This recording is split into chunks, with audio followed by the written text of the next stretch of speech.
Breaking news. Former Mississippi congressional candidate that took Mississippi Congressman Michael Guest to a runoff just last year has flown to Iowa and decapitated the head off of the satanic statue in the Iowa state capitol. This is huge. This is massive. He's a Mississippian.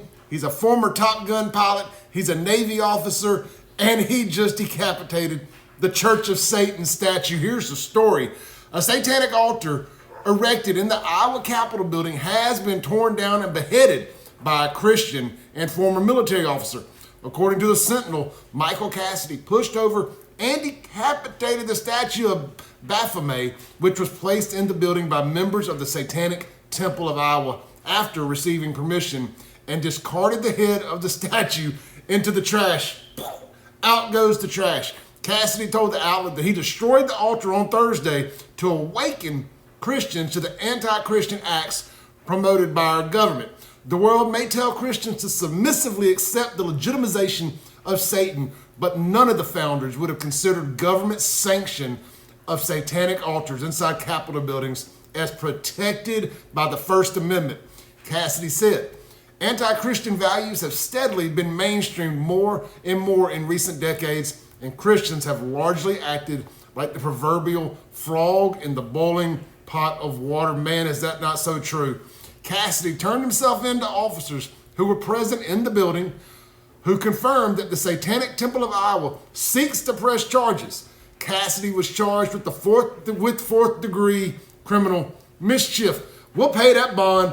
We will pay that. Who do I send my GoFundMe money to? Actually, I know Cassidy. I'll just send it to him directly. Quote, I saw this blasphemous statue and was outraged, Cassidy said. My conscience is held captive to the word of God, not to the bureaucratic decree, and so I acted. As I said earlier, Michael Cassidy previously ran for Congress in Mississippi and served as a Navy pilot in the Top Gun program.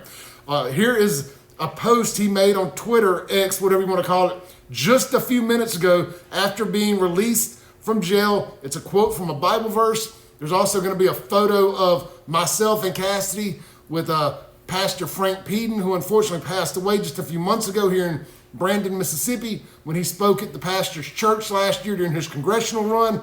Look, I'm calling it now. I ain't got no beef with Michael Guest. He's been good to me. If Cassidy decides to run again next year against Michael Guest, he's going to be bringing the heat. You know Christian groups are going to be doing all they can to pump money into this campaign. He just became a national figure and is going to be able to raise a lot of money and make some noise here in Mississippi if he decides to run for any office again. Check out my radio show tomorrow morning, 7 a.m. to 9 a.m. right here in Central Mississippi. I'm efforting getting Michael Cassidy on. I'm not saying I got him or anything like that. He'll probably be ate up by Fox News and all the big boys, but we'll try. 103.9 FM WYAB. Stream it worldwide, WYAB.com. Or check out my podcast, Clay Edwards Show, wherever you download podcasts, stream music, watch videos, download audiobooks, all that stuff. I am everywhere.